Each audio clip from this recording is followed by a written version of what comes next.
Welcome back here on Live Impact News on WCNC Plus. I'm Nick Sertivant. We want to talk about a campaign that has made its way to the Carolinas, Project H.O.O.D. And Pastor Corey Brooks, founder of Project H.O.O.D., making his way through the Carolinas on the Walk Across America campaign, a national journey to raise awareness and support for building a community center on Chicago's South Side.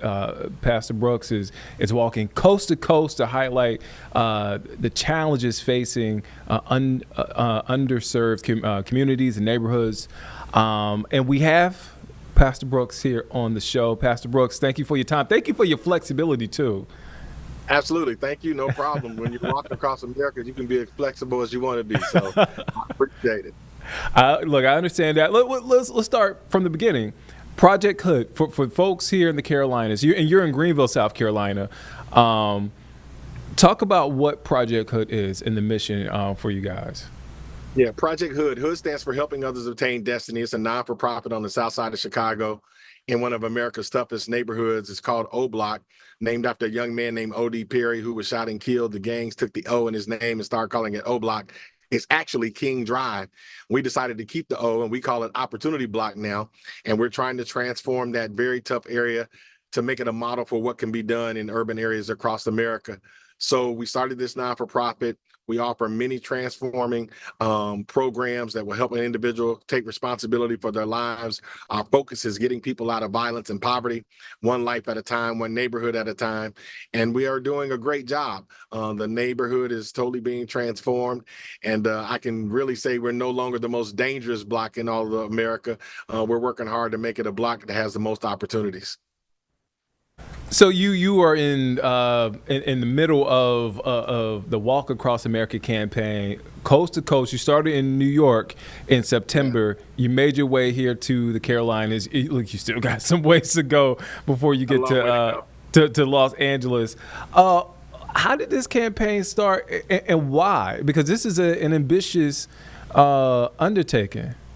Yeah. We really believe what we're doing will work in urban and rural areas that are looking to help their blocks and neighborhoods make a comeback. We believe every neighborhood can make a comeback if they take responsibility and not wait on government.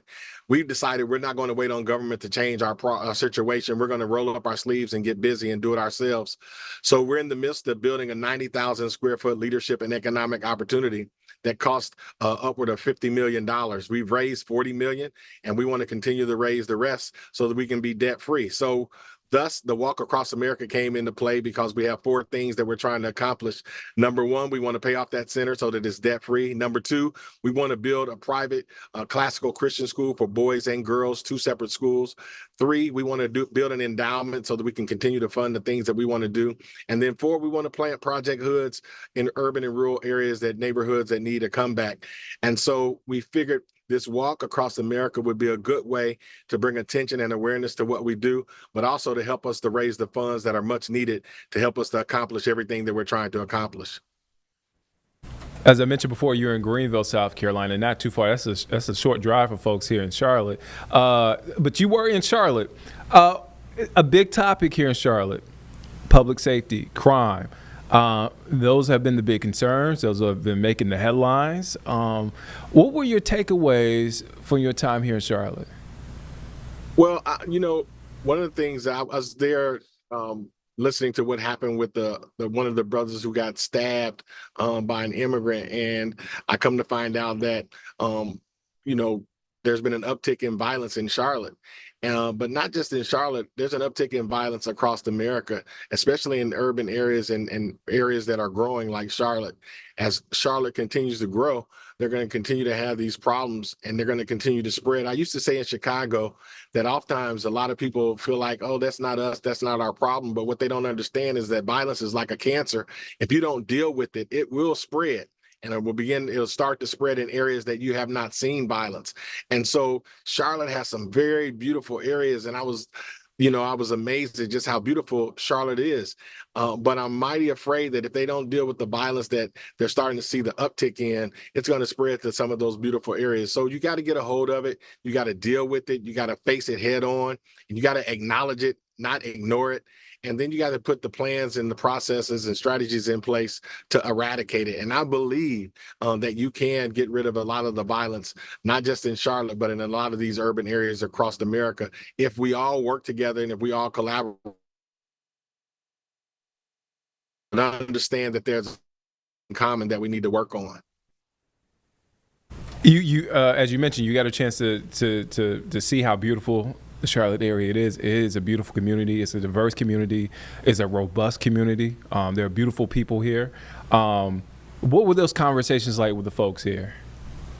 Yeah, a lot of them were interested in what was going on in Chicago because they were starting to see some of the similarities with the violence starting to spread. So we talked a lot about the violence.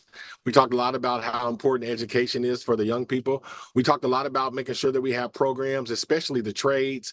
One of the things that we're doing in Chicago at our center is that we're really focused on helping young men to get rid of their illegal lifestyles by learning trades.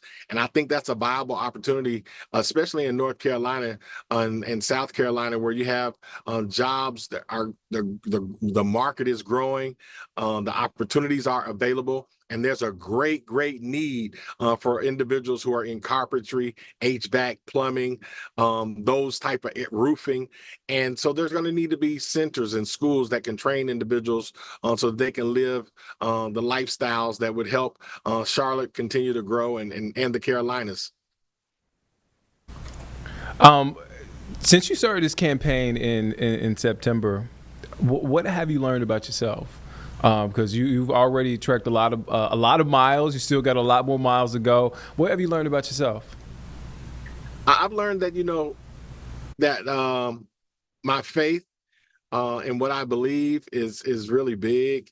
The fact that I realize that I cannot accomplish these things that we're trying to do on the south side of Chicago and in America by myself. It takes a great team. It takes a lot of support. And so I'm learning to lean more not on myself, but one, on God, two, on my team, and three, on donors across America to help us to get across the finish line. So I'm learning that I'm not Superman, and I wish I was, but you need a lot of people. You need a lot of support if you're going to do major things in the world.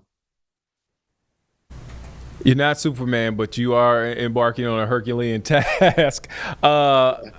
Again, Pastor Corey Brooks here, Project H.O.O.D, Walk Across America. Before I let you go, you had a little bit of self-reflection there. What do you hope happens the rest of your journey as you make your way to California?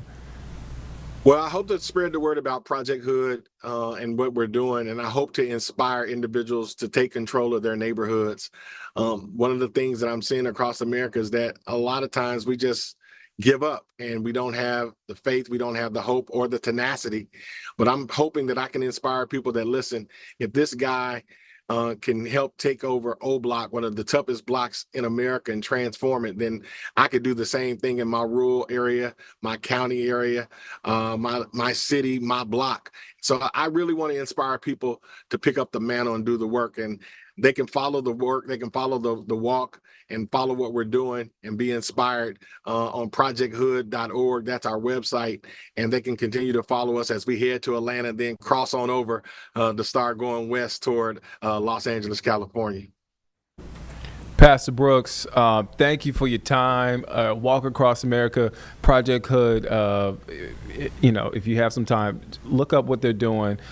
Be safe out there. I mean, again, you got a lot of miles under your belt. You still got more miles to go. Be safe out there. Thank you, Nick. I appreciate it. And thanks to all the people in Charlotte. And thank you all for giving us some coverage. We really appreciate it. Of course. Thank you for your time, Pastor Brooks. All right, let's take a quick break. We'll be back here in just 2 minutes here on Live Impact News on WCNC Plus.